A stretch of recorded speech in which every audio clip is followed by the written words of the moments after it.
नमस्कार, India voice देख रहे हैं आप और मैं हूं आपके साथ शिवम दुबे। बुलेटिन की शुरुआत करेंगे, रुक करेंगे खबरों की ओर। वित्त मंत्री निर्मला सीतारमण ने कहा कि भारत को $2730 प्रति व्यक्ति आय हासिल करने में आजादी के बाद 75 साल लग गए, लेकिन इंटरनेशनल मॉनेटरी फंड की माने तो अगले 5 वर्षों में प्रति व्यक्ति आय में $2000 की बढ़ोतरी देखने को मिलेगी। उन्होंने कहा कि आने वाले दशकों में आम आदमी के रहन सहन में बड़ा बदलाव देखने को मिलेगा, जो कि भारतीयों के जीवन को नए सिरे से परिभाषित करेगा। वित्त मंत्री ने आगे कहा कि असमानता में कमी के साथ इस उपलब्धि को हासिल किया जा रहा है। कौटिल्य इकोनॉमिक कॉन्क्लेव को संबोधित करते हुए वित्त मंत्री सीतारमण ने कहा कि पिछले एक दशक में आर्थिक मोर्चे पर भारत का शानदार प्रदर्शन 5 वर्षों में दुनिया की 10वीं से 5वीं बड़ी अर्थव्यवस्था तक की छलांग लगातार हासिल किया गया।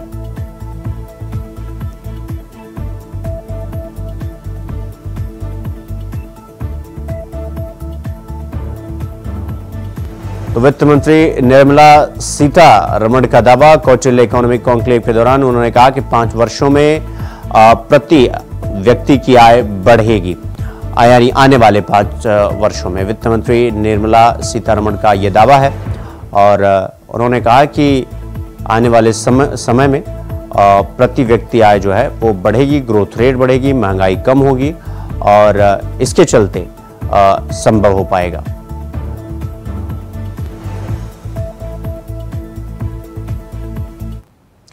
रुक करेंगे अगली खबर की ओर। विदेश मंत्री S Jaishankar Shanghai cooperation organisation यानी एससीओ की बैठक में शामिल होने पाकिस्तान जाएंगे। यह बैठक पाकिस्तान की राजधानी इस्लामाबाद में 15 और 16 अक्टूबर को होगी।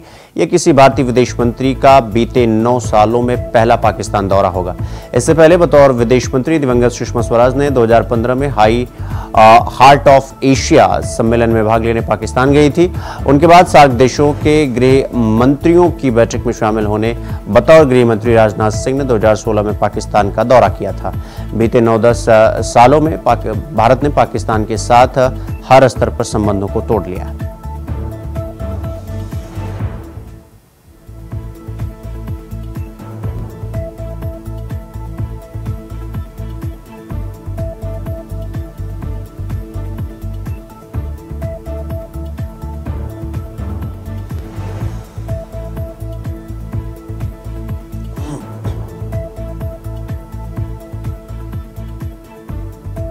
तो विदेश मंत्री जयशंकर एससीओ में भाग लेंगे और 9 साल बाद कोई भारतीय वो पाकिस्तान जाएगा।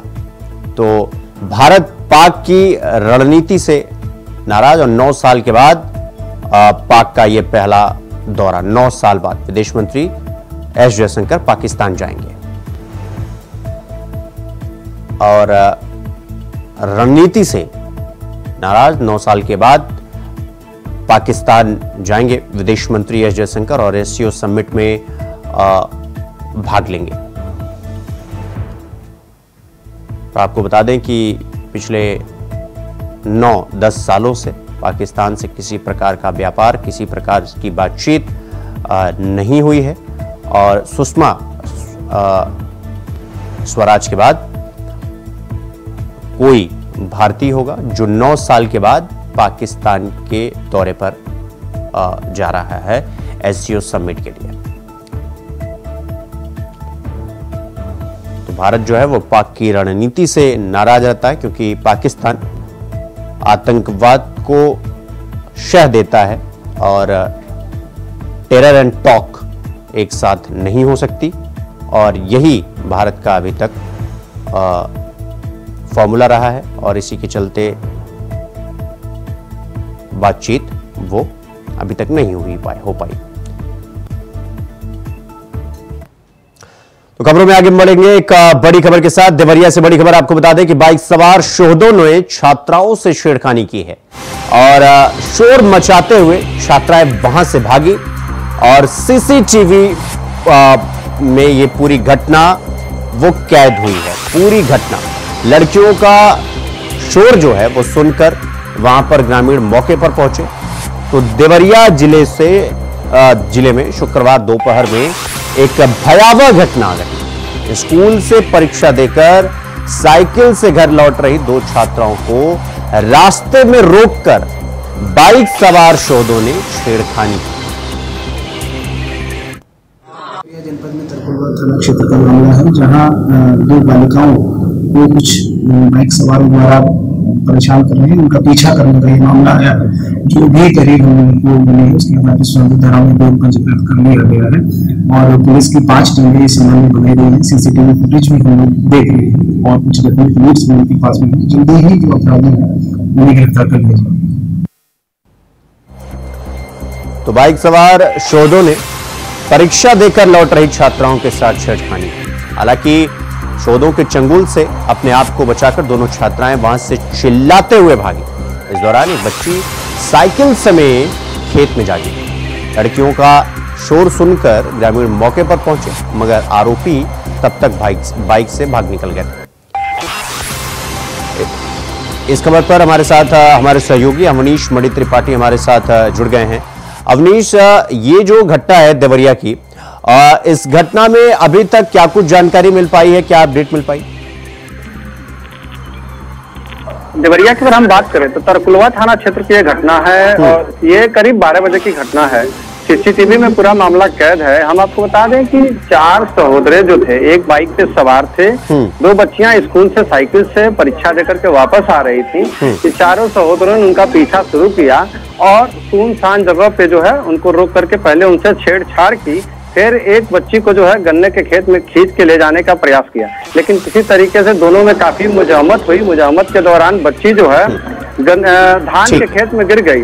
ग्रामीणों को आता देख जो सहोदर थे बच्ची को छोड़ करके मौके से फरार हो गए। वहीं जो प्रधानाचार्य स्कूल के हैं उनकी तहरीर पे 4 अज्ञात सहोदरों के खिलाफ मुकदमा दर्ज कर दिया गया है।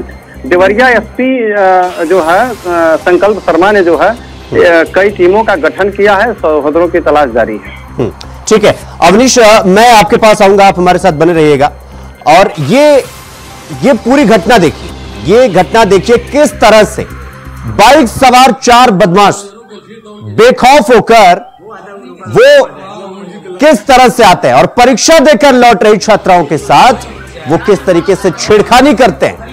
और वहां से ये जो छात्राएं हैं जो परीक्षा देकर लौट रही थी, मैं चाहूंगा कि एक बार ये तस्वीर फिर दिखाई जाए और इन शोधों की पहचान जो है चेहरे पर नकाब डालकर ये छात्राओं को परेशान कर रहे हैं। एक छात्रा तो डर के मारे साइकिल लेकर बगल के खेत में जा गई और इसके बाद चिल्लाकर वहां से भागी, जान बचाकर भागी, क्योंकि जिस तरीके से बाइक सवार सौदे मुंह ढककर वो इन छात्राओं से छेड़छाड़ करने आए थे, इरादे नेक नहीं थे उनके। और इसलिए ये तस्वीर हम आपको बार बार दिखा रहे हैं। ये तस्वीर है कि कानून व्यवस्था पूरी तरीके से होने के बावजूद भी कानून व्यवस्था पर सवाल खड़े होते हैं।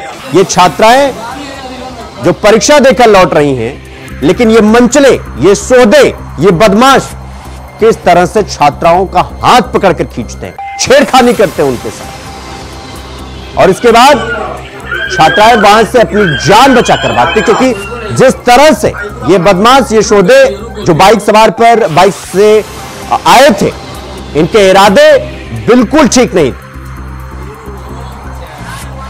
और चीखते चिल्लाते वहां से छात्राएं अपनी जान बचाकर वहां से भागी।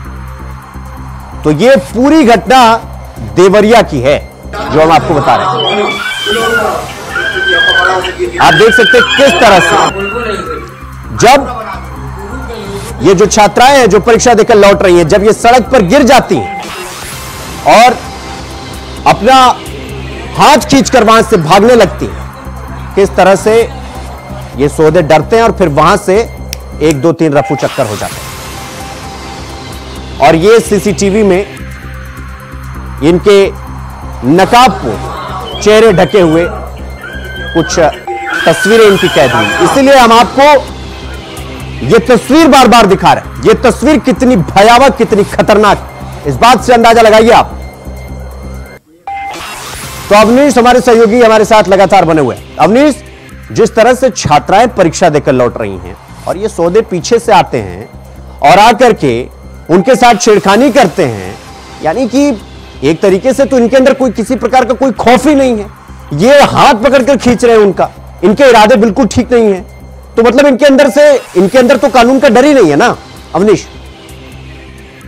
जी, अगर हम प्रशासनिक व्यवस्था की बात करें तो कहीं ना कहीं से माना जाता है कि चूंकि गोरखपुर शहर से महज 25-30 किलोमीटर दूरी का वो शहर है, जहाँ पे ऐसी चूंकि मुख्यमंत्री महोदय का ये शहर है और बगल के जिले में ऐसी घटना हो तो घोर निंदनीय घटना है। कहीं ना कहीं से माना जाए कि प्रशासनिक व्यवस्था जो है अवनीश, ये जो 4 चेहरे सीसीटीवी में कैद हुए हैं, ये सौदे जो हैं, ये जो मंचले हैं, ये जो अलग प्रवृत्ति के अलग मानसिकता वाले ये 4 जो चेहरे दिखाई दे रहे हैं, इनकी कोई जांच पड़ताल हुई, इनकी कुछ पहचान हो पाई अभी तक? कोई जानकारी, कोई अपडेट इनको लेकर? देवरिया एसपी द्वारा जो है टीम का गठन किया गया है, कई टीमें बनाई गई हैं और लगातार सीसीटीवी फुटेज के माध्यम से जो है सहोदरों की तलाश जारी है। लेकिन अभी कोई जो है सहोदरों की कोई सुराग नहीं मिल पाई है। पुलिस लगातार जांच में लगी हुई है। ठीक है अवनीश, बहुत बहुत धन्यवाद आपका हमसे जुड़ने के लिए और जानकारी हमारे साथ साझा करने के लिए। तो एक बार फिर से हम आपको ये तस्वीर दिखा रहे हैं, ये पूरी घटना देवरिया की है।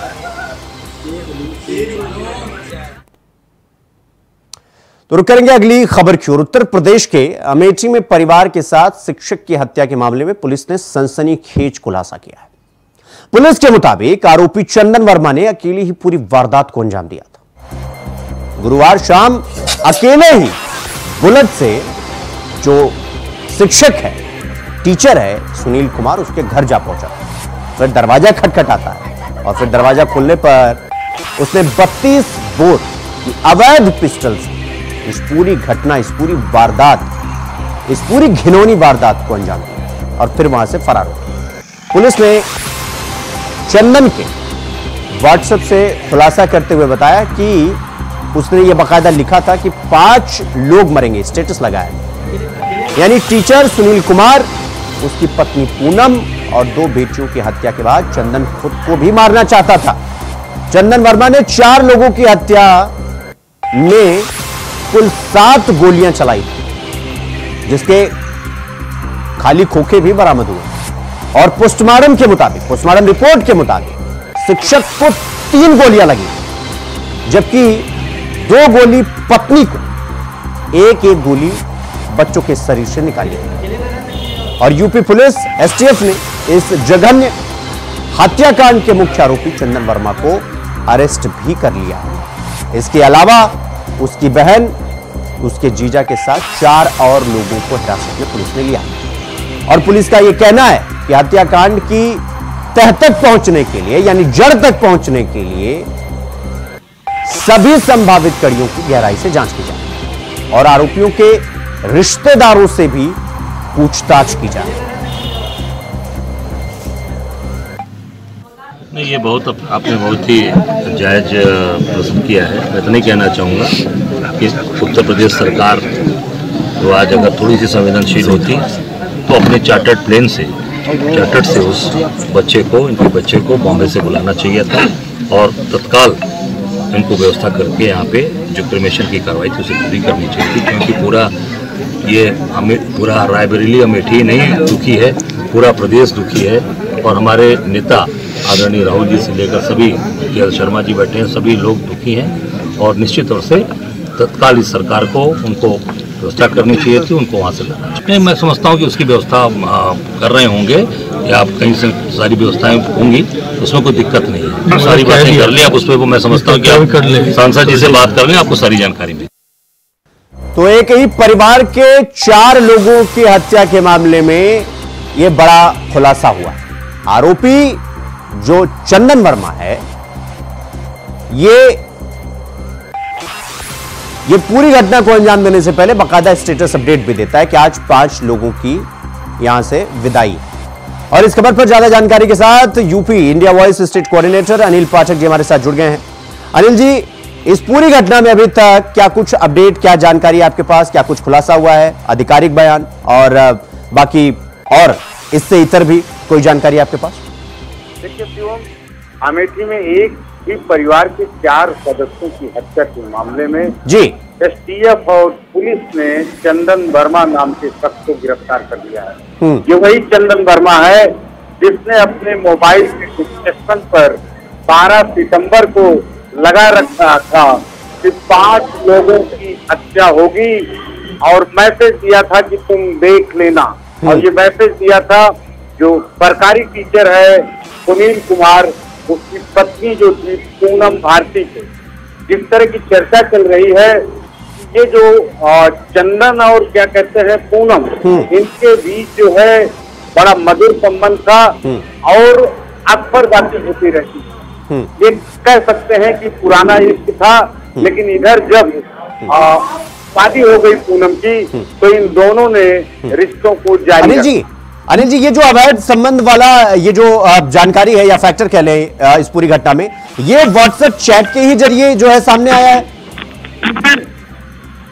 देखिए, चैटिंग भी सामने आई है और तमाम फोटोज भी वायरल हुई है, जिसमें चंदन वर्मा की बात जो है वो पूनम भारती नजर आ रही है।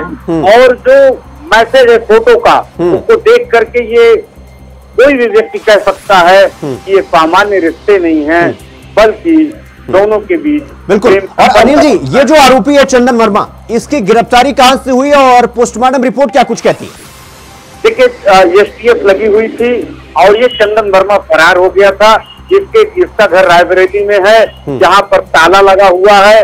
घर के जितने सदस्य थे वो भी फरार हो गए थे और काफी मशक्कत करके जो बड़ा चैलेंज था यूपी पुलिस के सामने, वो पुलिस ने 24 घंटे के अंदर ही कर दिखाया है। इसकी 4 सदस्यों की हत्या कल जो है 7:30 बजे होती है और आज 7:30 बजे के पहले यूपी पुलिस गुटवर्क भी कर देती है और जो हत्या करने वाला हत्यारा है चंदन वर्मा, उसको गिरफ्तार भी कर लेती है। जो हम आपको बताएं कि पोस्टमार्टम रिपोर्ट में जो चीजें चौंकाने वाली आई हैं, सबकी मौत गोली से हुई है। ये जो है अवैध पिस्टल से इसने गोली मारी चंदन वर्मा ने। मौके से 9 खोखे और 1 जिंदा कारतूस मिले हैं। कहने का मतलब चंदन वर्मा ने एक मैगजीन पूरी उतार दी, उसके बाद फिर दूसरी मैगजीन भरी, फिर तड़ातड़ गोलियां मारी, क्योंकि पिस्टल में 7 गोलियां होती हैं और किसी पिस्टल में 6 गोलियां होती हैं। बिल्कुल। गोलियां खाली करने के बाद भी वो तड़ातड़ गोलियां मारता रहा। और ये तड़पाने की बात नहीं, तड़ातड़ उसका इरादा ही था हत्या करने का। और इस बात से जो है पूनम भारती और जो उसका पति है सुनील, वो पहले से भी वाकिफ था, क्योंकि जो 18 सितंबर को पूनम भारती ने रायबरेली में एफआईआर कराई है, उस एफआईआर में लिखा है कि हमारी जान को खतरा है, हमें या मेरे पति को अगर कुछ होता है, दुर्घटना भी होती है, हमारी जान जाती है, तो उसका सिर्फ और सिर्फ जिम्मेदार चंदन वर्मा होगा। ये पूनम भारती ने एफआईआर में रायबरेली में जो दर्ज कराई है, उस पर जो है अंकित किया था। बावजूद उसके जो है पुलिस ने वक्त रहते कार्रवाई नहीं की और मामला 4 हत्याओं तक पहुंच गया। और अनिल जी, अब जैसा कि पता चल रहा है कि चंदन ने अकेले ही इस पूरी घटना को अंजाम दिया, शक की सुई तो इस पे पहले से जा ही रही थी। सवाल ये है कि इस घटना के पीछे मोटो क्या ये प्रेम प्रसंग ही था या और कुछ भी था? मतलब इसको लेकर पुलिस की तरफ से कोई जानकारी? देखिए, एकदम साफ तस्वीर हो चुकी है। ये प्यार का पागलपन है, तो मेरी नहीं तो किसी की नहीं। लेकिन अंदाजा नहीं था ये पूनम को और ना ही सुनील को कि ये हमारे मासूम बच्चों को भी मार देगा। लेकिन इतना बहसी और इतना दरिंदापन काम किया चंदन वर्मा ने, जिसकी किसी ने कल्पना तक नहीं की थी। यहाँ की जो पूनम है उसको भी इस बात का अंदाजा नहीं था कि उसका आशिक जो है उसकी 7 साल की बेटी और 1 साल की बेटी को भी मौत के घाट उतार देगा। बिल्कुल। बहुत बहुत धन्यवाद अनिल जी हमसे जुड़ने के लिए और इस खबर पर इतनी तफ्तीश और विस्तार पूर्वक जानकारी हमारे साथ साझा करने के लिए। तो रुक करेंगे अगली खबर की ओर। असम के मुख्यमंत्री हेमंत बिस्वा शर्मा ने राहुल गांधी पर हमला करते हुए कहा कि राहुल ओबीसी के हितैषी का सिर्फ दिखावा करते हैं। गांधी समुदाय की कितनी आबादी है, लेकिन कांग्रेस के 3 मुख्य पदों पर एक ही गांधी परिवार के लोग बैठे हैं। राहुल गांधी चाहते तो नेता विपक्ष का पद किसी और ओबीसी को दे सकते थे, उन्होंने ओबीसी समाज के साथ धोखा किया।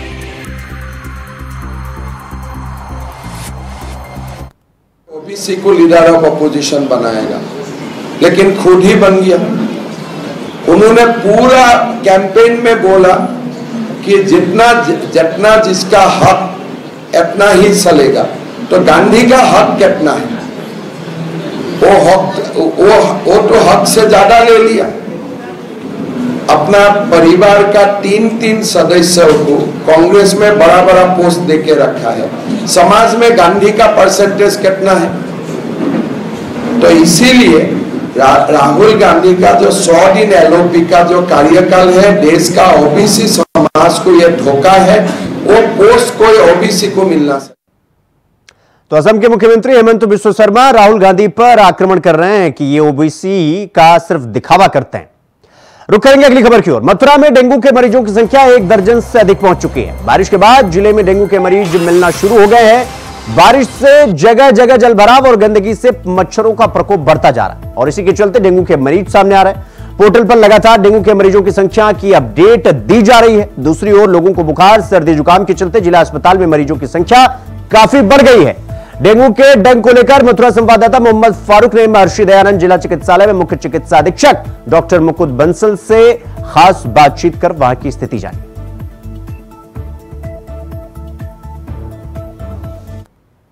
मथुरा में डेंगू का डंक जो है साफ तौर पर दिखाई दे रहा है। मथुरा के अंदर अभी पूरे जनपद में कई मरीज डेंगू के आ चुके हैं।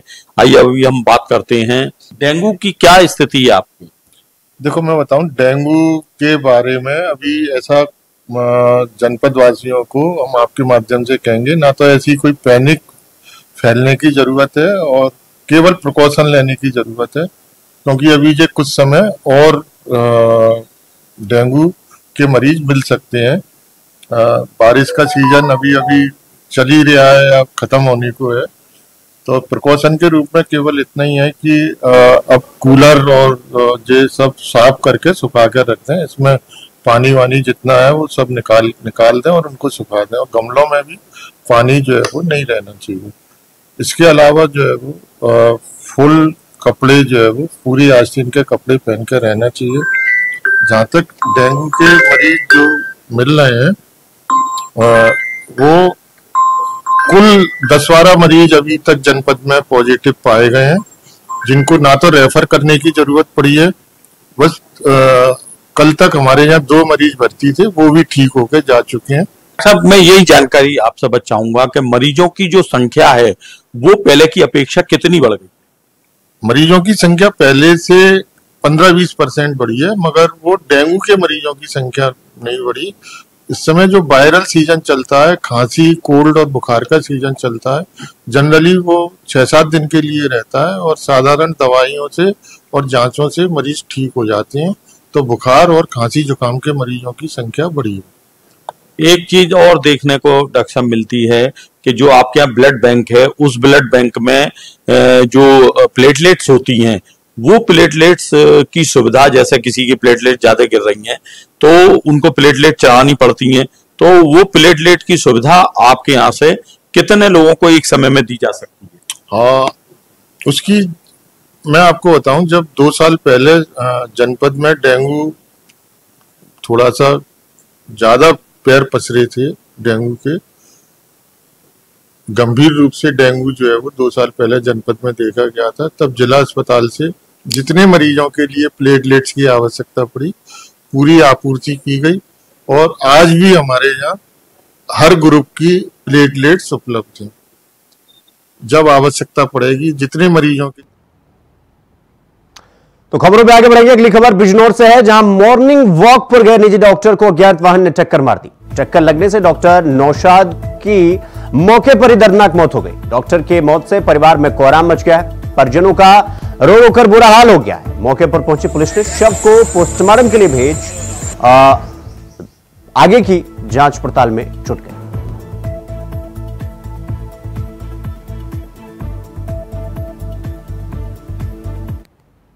तो अगली खबर मुरादाबाद से है, जहां बरेली में पटाखा फैक्ट्री में विस्फोट के बाद जिले में पुलिस प्रशासन हरकत में आ गया है। अग्निशमन टीम के साथ पुलिस ने कई पटाखा फैक्ट्रियों के ठिकानों पर छापेमारी शुरू कर दी है।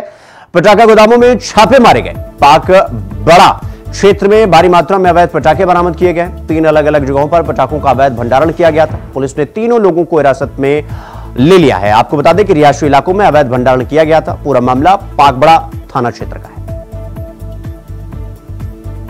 सभी लोगों ने अभी देखा होगा अवैध भंडारण और अवैध बिक्री को लेकर के पटाखों के बहुत सारी घटनाएं हुई हैं। उन घटनाओं को ध्यान में रखते हुए और हर साल हम लोग अवैध भंडारण और अवैध बिक्री करने वालों के विरुद्ध कार्रवाई भी करते हैं। उसी के क्रम में थाना पाकवाड़ा के SHO, CO हाईवे, इन सभी लोगों ने मिलकर के इस तरह की सूचना पे जहाँ पे अवैध बिक्री के लिए पटाखे रखे गए थे, भंडारित किए गए थे, उन जगहों पे कल चेक किया गया। उसमें 3 व्यक्तियों के पास 20 पेटी से ज़्यादा अवैध पटाखे मिले और उसको हम लोगों ने सीज किया है और उसमें एक्सप्लोसिव एक्ट के तहत कार्रवाई करते हुए तीनों को जेल भेजा जा रहा है।